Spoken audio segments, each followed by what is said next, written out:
Hi guys, welcome once again to the TKC Bible Reading Challenge, powered by Gates Bible Mission. Today we'll be doing quite a lot, and my name is John. With me is Esther.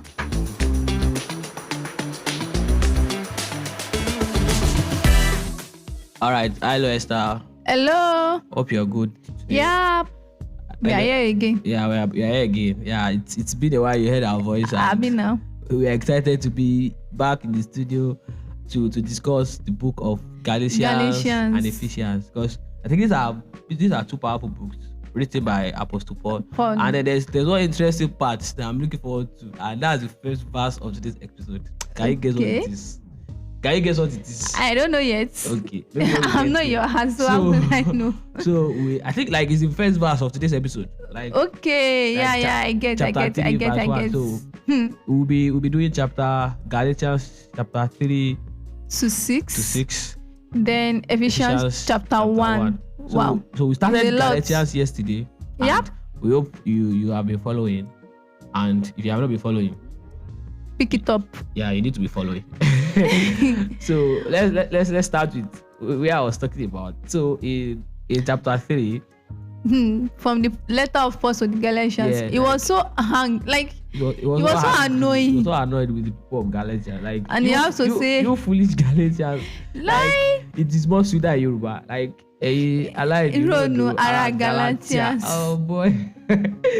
All right. So and then we know we have the promise, the law and the promise also in the chapter 3. In the chapter 3 as well.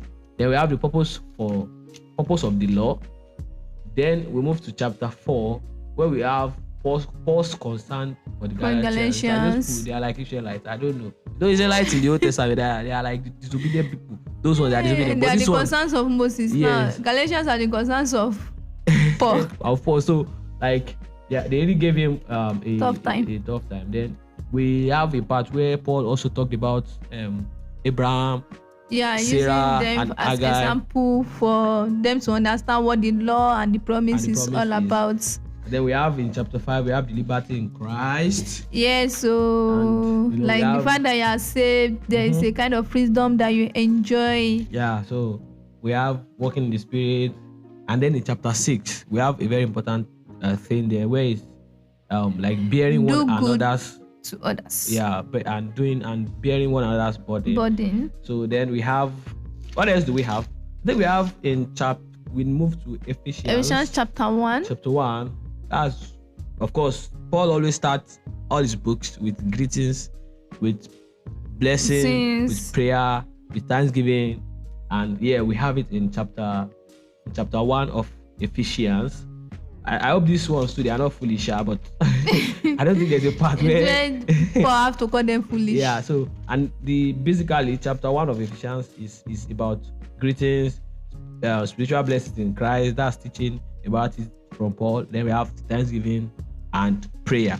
So let's take it one after the other. Yeah, let's go to the foolish Galatians. The lessons. So like the foolish Galatians. So like what really made Paul to call them foolish? He said like he was just surprised the fact that they could not differentiate.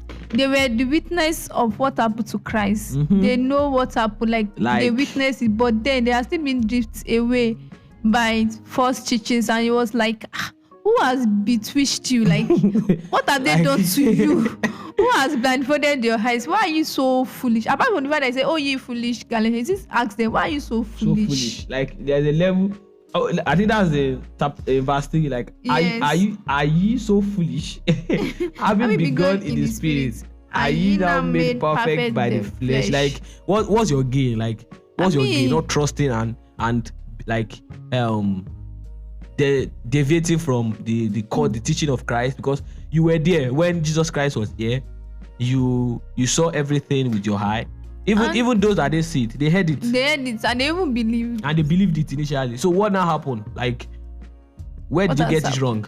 So the lesson I actually want us to pick here is, we know we don't have an excuse for backsliding. Backsliding is more like a foolish thing for us to do, because I mean, when you gave your life to Christ, there is something that actually happened in your life. Do you now like become so foolish that you forget about that and you feel like going back to the world is what can pace you. No, don't be foolish.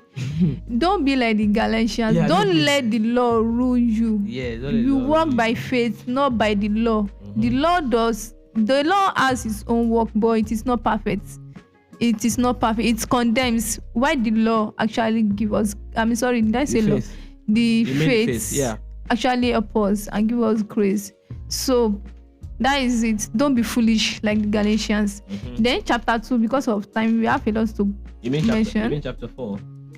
Oh, sorry, chapter 4. I think we covered chapter 4 already with talking about the faith and promise.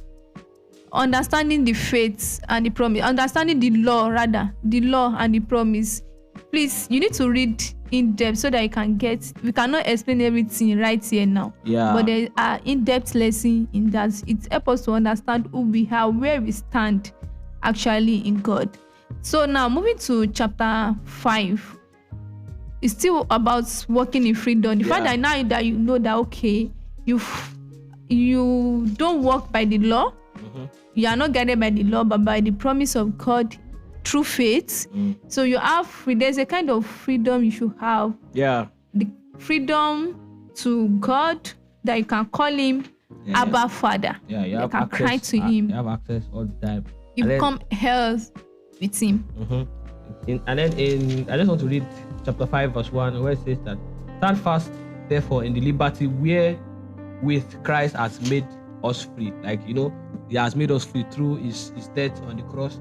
Then, and be not entangled again with the yoke of bondage. So we are the Galatians of today that Paul is talking to, and we should really take cognizance of this. So I don't know if you have one other thing to talk about in chapter 6. I think that's where just do good to others. Bear one another's burden. Be a good Christian. Show love. It's not by going to church all the time, carry Bible up and down. Christian. That your friend, that your classmate, that your seatmate. Show love.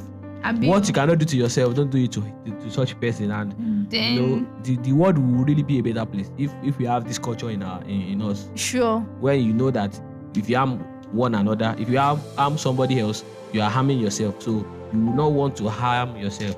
And in Ephesians chapter 1, it's about spiritual blessings and prayer of Paul for the people of Ephesians. So please learn to pray for people around us. So we'll see you tomorrow. Bye.